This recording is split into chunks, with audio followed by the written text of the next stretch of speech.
Hello and welcome to part 2 of my new series where I take a closer look at common beginner mapping mistakes and show you how to avoid them. Today I will focus on a very important part of any track, checkpoints. Many times checkpoints are somewhat of an afterthought for mappers, just something to add to prevent shortcuts. But if you pay attention to your checkpoints, you can do much more with them. After this video, I hope you will be able to use your checkpoints much more efficiently. So let's jump right in with number 5.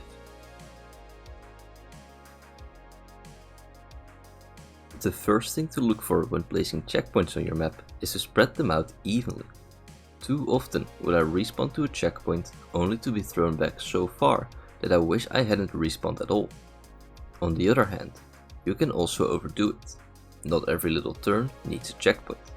I generally stick to sections between 5 and 10 seconds long. This is long enough to have a checkpoint at the start and end of a section, and short enough to not be thrown off too much by being put back too far. Following up on where to place checkpoints, this is a very common mistake I see people make. Besides allowing a safe respawn, checkpoints can be used for much more. For example, to practice a turn or section. If you place a checkpoint in the middle of such a section, the player will not be able to practice the section in full, as they will always respawn in the middle of it. Because of this, it is important to place checkpoints slightly before a turn, drift or general section someone might want to practice.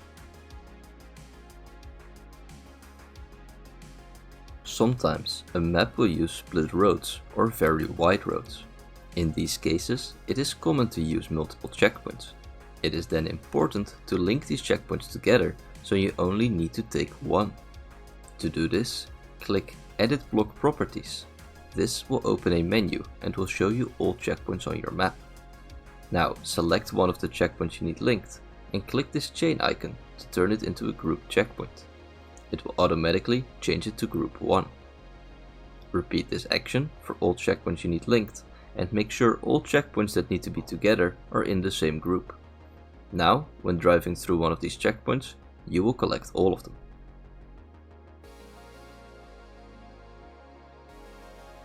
Normal road checkpoints are easy to use and they are very hard to miss. The same is not true, however, for platform checkpoints, item checkpoints or many of the custom checkpoints. This means that on some occasions you will fly past a checkpoint and not even notice that you missed it. There are several ways to solve this issue, but what I can always recommend is to use line checkpoints, as these will at least always cover the full width of a platform block. The first and easiest way is to enclose the area around the checkpoint. This ensures that you won't miss it, but there could be many reasons why this is not possible for your map. But what if you have a bit of space on the outside or inside of a block you want the checkpoint on? In this case, you will need to extend the hitbox of the checkpoint. To do this, first place a checkpoint item. In this example, I will use a platform line checkpoint. Then use the arrow next to item modes and select Edit Item. Then click on the checkpoint. Click the little wrench icon to the right of Mesh to go into the Mesh Modeler. Here you will see 3 layers. These are for the visuals, the respawn point and the hitbox of the trigger. Click the wrench icon next to the one you want to edit, in this case the hitbox of the trigger. Click once on the hitbox to select it, then again to go into editing mode for this mesh. Make sure the tool you have selected is Move and click one of the side faces. When it is selected, drag it outwards and then repeat the same for the other side. Then just save the item and make sure you have the correct item in your map. You can use this to not only make the hitbox wider, but also taller or extend lower, for whatever suits your needs. This is one of the most common mistakes when it comes to using checkpoints. A checkpoint does not always have to be respawnable, but if your goal is track of the day, then you need to make sure you can stand still respawn from every single checkpoint. If your map is entirely connected by roads, this won't be a problem. But if your track features any kind of jump or speed check, it might not be possible to make this from a checkpoint. To fix this, there are 2 main ways. The first option is to allow a respawn route. This is a route usually with boosters to bring you back up to speed. Make sure that this route cannot be taken when driving the map normally. Secondly, we can go back into the mesh modeler for our checkpoint. This time, instead of editing the hitbox, we will edit the spawn location. In this menu, you can precisely determine where the car spawns when using standstill respawn. Keep in mind that a Trackmania block is 32 by 32 and 8 high, and road height is 2.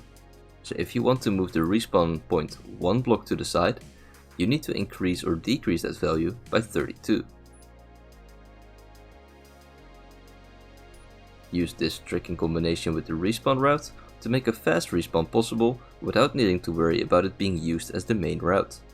It also has the additional benefit of allowing the respawn route to be hidden more, making your map look cleaner. I hope this video has been useful to some and has taught you something new. Please share this video with people who you think could use these tips. Also, make sure to like, subscribe and leave a comment about what mapping mistakes you often see or what part of mapping you would like to learn more about. That will be it for this video. Thank you so much for watching and of course, keep mapping.